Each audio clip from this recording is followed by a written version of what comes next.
Bismillahirrahmanirrahim. Assalamualaikum warahmatullahi wabarakatuh. Alhamdulillahirabbil alamin, nahmaduhu wa nasta'inuhu wa nastaghfiruhu wa na'udzu billahi min syururi anfusina wa min sayyiati a'malina. May yahdihillahu fala mudilla lahu wa may yudlil fala hadiyalah. Asyhadu an la ilaha illallah wa asyhadu anna Muhammadan abduhu wa rasuluh la nabiyya ba'da amma ba'd. Puji syukur kepada Allah atas segala limpahan rahmat dan karunia-Nya. Kemudian salawat beserta salam kita panjatkan kepada junjungan kita Nabi besar Muhammad sallallahu alaihi wasallam. Allahumma shalli ala Muhammad wa ala ali Muhammad. Insyaallah pada kesempatan ini akan kita jelaskan tentang Muqaddimah Ushulul Fiqh atau pengantar ilmu usul fiqh yang diajarkan di jurusan Perbankan Syariah dan Pariwisata Syariah, Fakultas Ekonomi dan Bisnis Islam IAIN Batu Sangkar. Sebelum kita memulai penjelasan kita, agar ilmu yang kita dapati diberkahi nantinya, marilah kita berdoa terlebih dahulu. Bismillahirrahmanirrahim. Allahumma alimna ma yanfa'una wanfa'na bima 'allamtana waj'al ilmana khalisan liwajhikal karim waftah 'alaina bi fathikal mubin. Amin. Konsep usulul fiqh. Pengertian usul fiqh. Usul fiqh secara bahasa dia tersusun dari dua unsur kata, yaitu usul dan fikih. Jadi untuk memahaminya kita harus memahami makna kedua kata tersebut. Yang pertama usul. Usul merupakan bentuk plural atau bentuk jamak dari kata-kata aslun yang berarti asasun, yaitu pondasi. Atau diartikan juga dengan sesuatu yang menjadi pondasi bagi yang lainnya. Sedangkan fikih itu diartikan dengan al-ilmu bisyai'i wal fahmu lahu. Ilmu terhadap sesuatu dan pemahaman terhadapnya. Ya, ketika seseorang mengatakan faqahtu ad-darsa, saya telah memahami pelajaran, diambilkan dari kata-kata faqaha berarti diartikan bahwasanya dia telah memahami pelajaran tersebut. Sedangkan ilmu usul fiqh, ya, ilmu yang sudah berdiri sendiri berdasarkan istilahnya itu diartikan dengan ma'rifatu dalailil fiqh ijmalan wa kaifiyatul istifadah minha wa halul mustafid. Mengetahui dalil-dalil fikih secara global dan cara menggali hukum dari dalil-dalil tersebut dan syarat-syarat orang yang menggali hukum.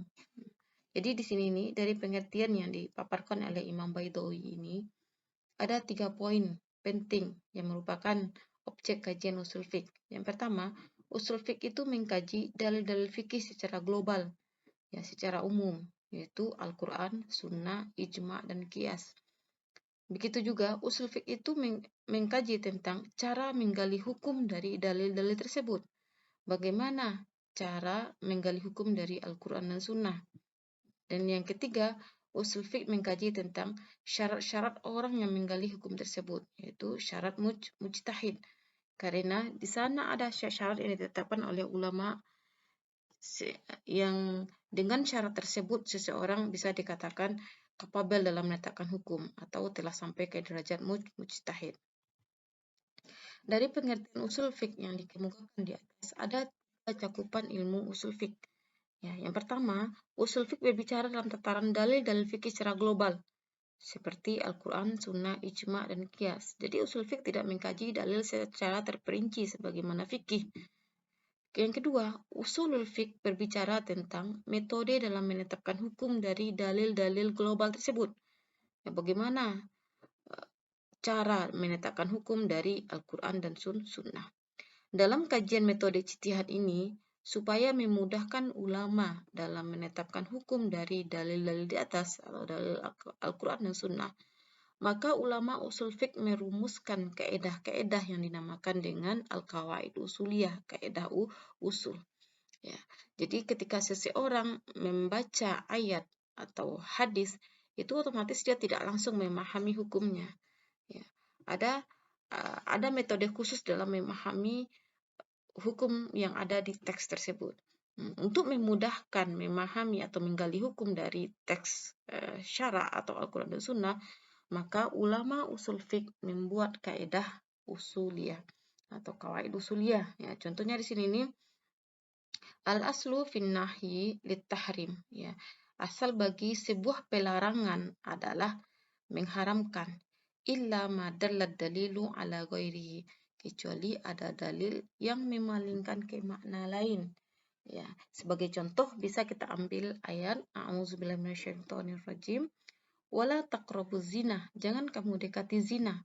Di sana ada la nahi, la pelarangan. Dalam artian zina merupakan sesuatu yang dilarang. Ya. Bagaimana kita memahami ayat ini? Bagaimana kita menetapkan hukum dari ayat ini? Itulah kenapa usuliyun, ahli usul fiqh membuat kaidah al-aslu fin nahyi lit tahrim. Ya, asal dari pelarangan adalah mengharamkan. Jadi ketika kaidah ini, ya kaidah al-aslu fin nahyi lit tahrim ini diterapkan terhadap ayat wala taqrabuz zina, bisa dikeluarkan hukum dari ayat tersebut, yaitu Allah mengharamkan untuk mendekati zina.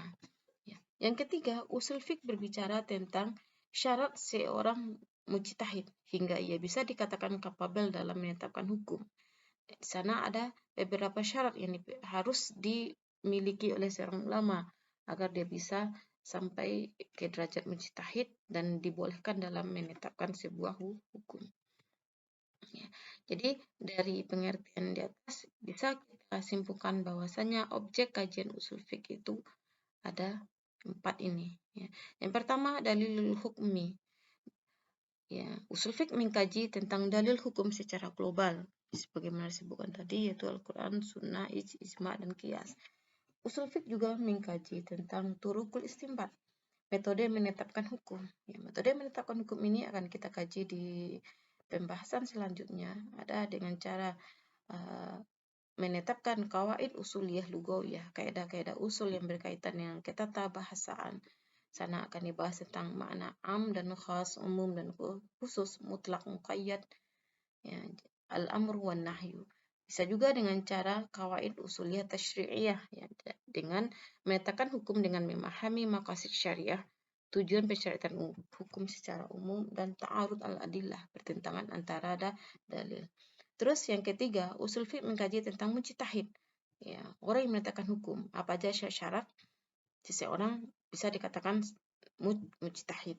Ya, selain itu, usul fiqh juga mengkaji tentang al-ahkam, ya, hukum-hukum. Apa aja pembagian hukum tersebut? Ya, ada hukum taklifi, hukum wad'i, dan siapa hakim, siapa yang menetapkan hukum tersebut? Ya, dan apa syarat seseorang dibebani beban hukum? Terus dinamakan dengan mahkum alaih. Ya, ini akan dikaji dalam kajian al-ahkam. Selanjutnya, kita akan membahas tentang fikih. Ya, karena nanti akan kita bedakan apa perbedaan antara usul fikih, dan juga terakhir perbedaan usul fikih dengan kawaid fikhiyah. Ya, fikih secara bahasa itu diambilkan dari bahasa Arab yang berarti al-fahmul amik, yaitu pemahaman yang mendalam, ya, dari usaha yang ekstra. Dalam ungkapan disebutkan faqahtu ad-darsah, artinya saya memahami pelajaran tersebut. Secara istilah, fikih diartikan dengan al-ilmu bil ahkam syar'iyyah amaliyah al-muktasab min adillatiha tafsiliyah. Jadi ilmu. Di sini ilmu tentang hukum-hukum syarak yang bersifat amali, ya, yang bersifat praktis. Ya, yang ilmu tersebut diambilkan dari dalil-dalil yang terperinci. Jadi di sini ini ada takyidnya di sini, ada pengikatnya di sini. Bahwasanya fikih itu tidak mengkaji semua hukum-hukum syarak. Ya, hukum-hukum syarak yang dikaji dalam kajian fikih hanya hukum yang berkaitan dengan perbuatan manusia atau hukum yang mengatur perbuatan manusia atau yang dinamakan dengan hukum praktis, ya. Contohnya toharoh, bersuci, kan itu bersifat perbuatan.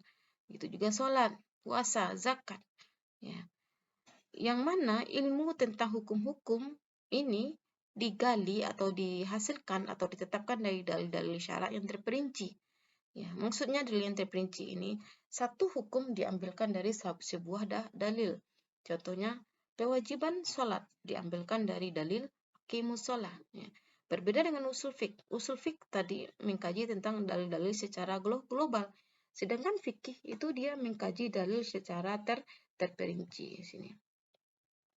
Jadi di sini nih bisa kita lihat objek kajian fikih adalah perbuatan mukallaf karena dia mengkaji tentang hukum-hukum syara yang bersifat amaliyah perbuatan. Oleh karena itu, yang dihukumi oleh fikih harus berbentuk perbuatan, bukan persoalan keyakinan yang menjadi garapan ilmu tauhid. Jadi, dalam fikih tidak dibahas hukum tentang iman terhadap Allah, hari akhir, nabi, kitab, tidak, karena itu merupakan garapan ilmu tauhid. Begitu juga, fikih tidak menghukumi permasalahan yang berkaitan dengan akhlak, karena ini merupakan garapan ilmu akhlak. Latar belakang munculnya ilmu usul fiqh. Kita lihat usul fiqh pada masa Rasulullah SAW. Pada masa Rasulullah SAW masih hidup, itu masih memungkinkan untuk turunnya wahyu. Jadi bisa dikatakan bahwasanya Rasulullah merupakan sumber dari syariah. Kenapa dikatakan Rasulullah merupakan sumber dari syariah hukum Islam? Karena wahyu itu turun melalui perantara roh Rasul. Jadi bisa disebutkan bahwasanya sumber hukum pada masa Rasul yaitu dua, Al-Quran dan Sunnah. Sunnah ini digunakan terhadap perkataan Nabi, perbuatan dan takrir ketetapan Rasulullah terhadap perbuatan sahabat. Ya, bagaimana dengan kedudukan ijtihad pada masa Nabi? Ya, ijtihad pada masa Nabi bertujuan untuk pembelajaran. Jadi ketika sahabat datang menemui Rasulullah yaitu Umar bin Khattab bertanya, "Ya Rasulullah, bagaimana hukumnya seorang suami yang mencium istrinya dalam keadaan berpuasa, apakah membatalkan puasa?" Rasulullah menjawab, "Ya, bagaimana hukumnya seseorang yang berpuasa dan dia berkumur-kumur?" Ya. Jadi di sini Rasulullah mengajarkan kepada Umar metode analogi dalam penetapan hukum, yaitu metode kias. Bahwasanya seorang suami tidak batal puasanya ketika dia mencium istrinya, sebagaimana seorang yang berpuasa tidak batal puasanya ketika dia berkumur-kumur. Ya. Dan juga pada masa Nabi ini sudah muncul embrio ijtihad. Ya, sini ini kita lihat bagaimana pengajaran Nabi terhadap salah satu sahabat yaitu Mu'adz bin Jabal ketika dia diutus ke Yaman ya. Ini sebutkan. Lamma arada ayyab'asa Mu'adzan ilal Yaman qala ya. Jadi ketika Rasulullah ingin mengutus Mu'adz ke Yaman, Rasulullah berkata, "Kaifa taqdi idza arada laka qada'un?" Bagaimana kamu menetapkan hukum ketika kamu dihadapkan sebuah kondisi untuk menetapkan sebuah hukum? Apa kata Mu'adz?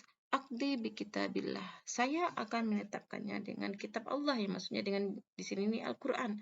Jadi ketika dia dihadapkan sebuah permasalahan yang membutuhkan jawaban hukum, yang pertama akan dia lihat yaitu kitabullah atau Al-Quran. Kemudian ditanya lagi oleh Rasul, "Fa'in lam tajid fi kitabillah." Bagaimana jika kamu tidak mendapatkan hukumnya di dalam Al-Quran? Qala, Mu'az menjawab, "Fabi sunnati Rasulillah SAW." Saya akan mencarinya di sunnah Rasulullah ya.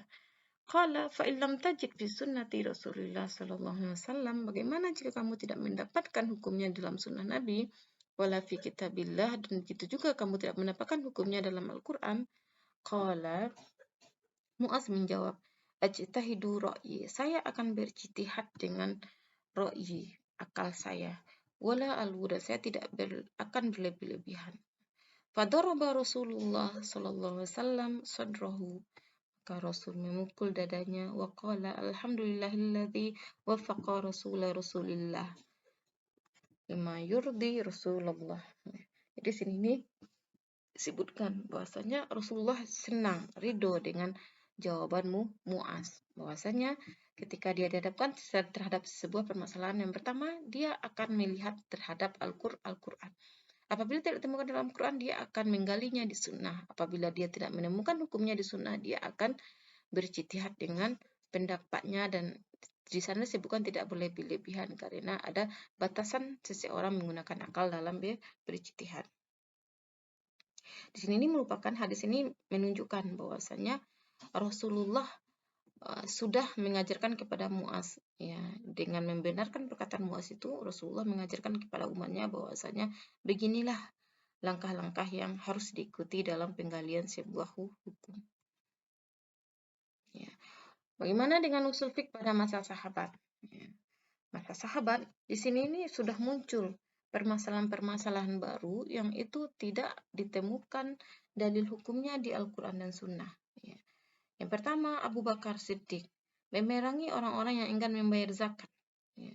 Dan ini merupakan ijtihad Umar yang disepakati oleh uh, kibarus sahabat yang hidup pada masa tersebut. Ya. Pada masa Umar bin Khattab, ya, Umar tidak membagikan tanah hasil rampasan perang kepada tentaranya. Ya, di mana pada masa Umar merupakan masa ekspansi atau futuhat Islamiyah besar-besaran, di mana Islam telah masuk ke benua Afrika, yaitu ke Mesir, dan juga ke utara benua Asia. Karena saking luasnya wilayah taklukan Islam, akhirnya Umar mengambil keputusan bahwasanya tanah hasil rampasan perang tersebut tetap dikelola oleh penduduk daerahnya. Dan ini merupakan hukum baru yang dilahirkan oleh Umar. Kemudian Utsman bin Affan, ya, dia memerintahkan untuk melaksanakan azan subuh dan azan Jumat 2 kali. Begitu juga Ali bin Abi Thalib, ya, menetapkan hukum bagi khamar, orang yang minum minuman memabukkan, dengan menyamakan hukumnya dengan qazaf, yaitu menuduh wanita berzina 80 kali darah. Ya, ini dengan landasan mengkiaskan had peminum khamar terhadap had qazaf. Coba kita lihat. Ya, ini peta ekspansi wilayah Islam pada masa Umar bin Khattab, di mana ada, ya, berapa daerah besar yang ditaklukkan oleh Umar. Yang pertama, Umar berhasil menaklukkan Iskandariyah atau Mesir pada tahun 641 ya, Masehi. Kemudian Umar juga berhasil menaklukkan Palestina, Damaskus, Syria, ya, Al-Qadisiyah, Irak, dan juga ke Persia. Juga di sini nih kita lihat di peta ini, ya, penyebaran wilayah Islam. Ya. Dan yang warna yang coklat ini, sini, warna coklat ini wilayah Hijaz, wilayah di bawah kekuasaan nabi-nabi masih hidup. Yaitu Islam itu baru nyampe wilayah Mekkah dan Madinah. Nah, dan yang pink tua ini yaitu penyebaran Islam yang dilakukan oleh Umar bin Khattab. Dan yang pink muda ini yaitu penyebaran Islam yang dilanjutkan oleh Khalifah Utsman bin Affan, ya. Dan pada masa Ali bin Abi Thalib terjadi pergolakan dan tidak ada dilanjutkan penyebaran wilayah Islam, baru dilanjutkan pada masa dinasti Umayyah, ya, yaitu dipimpin oleh Muawiyah bin Abi Sufyan ke Andalus. Apa pengaruhnya terhadap penetapan usul fiqh? Ya. Coba kita lihat.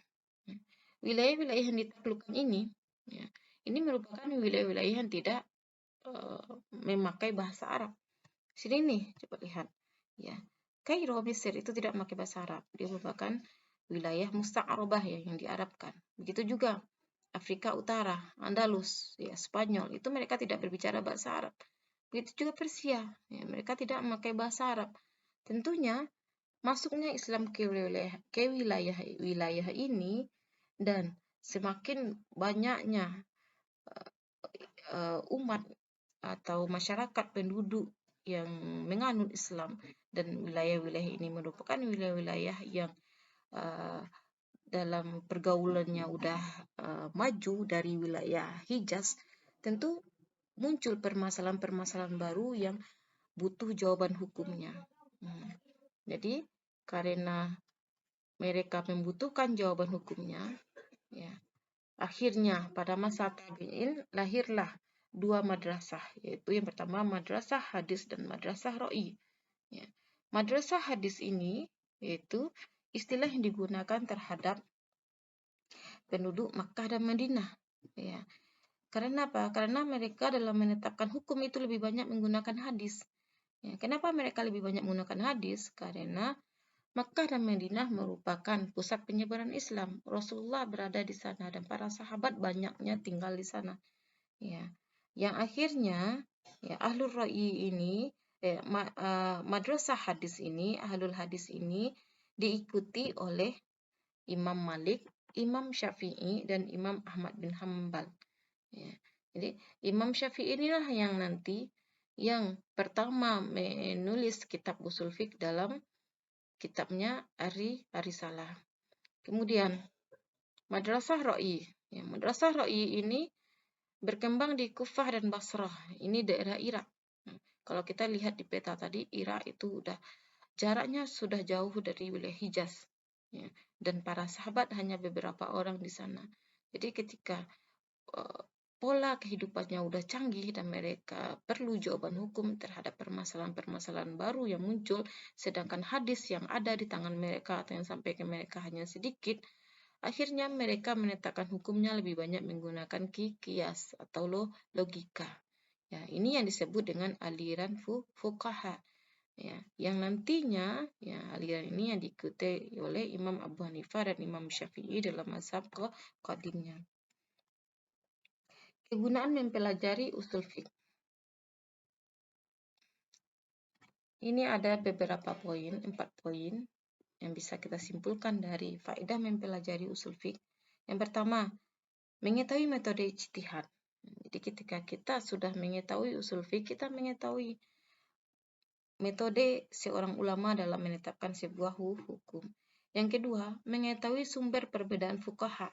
Ya, kenapa para ahli fikih berbeda-beda dalam menetapkan hukum? Jadi dengan mempelajari usul fiqh kita mengetahui ternyata perbedaan itu bisa jadi dilandasi dari perbedaan mereka dalam memahami teks syariat. Yang ketiga, menumbuhkan rasa hormat kepada ulama. Nah, ini kaitannya dengan bahwasanya untuk menggali sebuah hukum dari sebuah teks itu tidak mudah, ya. Jadi ketika kita membaca ayat, kita tidak bisa langsung menetapkan hukumnya. Nah, perlu kaedah-kaedah ya tersendiri dalam mengeluarkan hukum dari sebuah dalil.